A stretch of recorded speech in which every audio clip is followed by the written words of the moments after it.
मुलींना अतिशय आपण कधी कधी किंमत देत नाही.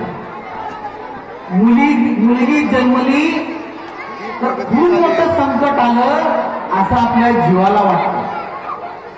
जसं या समाजामध्ये जगण्यासाठी मुलगा गरजेचा आहे तसं मुलगी सुद्धा तितकीच गरजेचं आहे.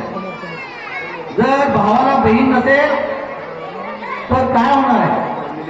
आई नसेल, काकू नसेल, मावशी नसेल, आत्या नसेल तर आज तिसरी क या वर्गाकडून कुमारी अंतरा भगवान तेलन ही आपणासमोर आजचा हा जो ज्वलंत प्रश्न आहे, स्त्री भ्रूण हत्या. स्त्री भ्रूण हत्या आज आपण समाजामध्ये पाहतो की मुलगी पोटात आहे हे समजलं की आपण लगेच डॉक्टरकडे जातो. ती आपल्या पोटात राहणार नाही याची काळजी घेतो.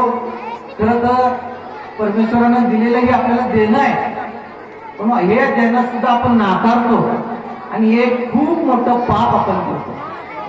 तर कुमारी अंतरा भगवान तेलन आपल्या समोर स्त्री भ्रूण हत्यावर एक पात्री नाटक आपल्या समोर सादर करणार आहे.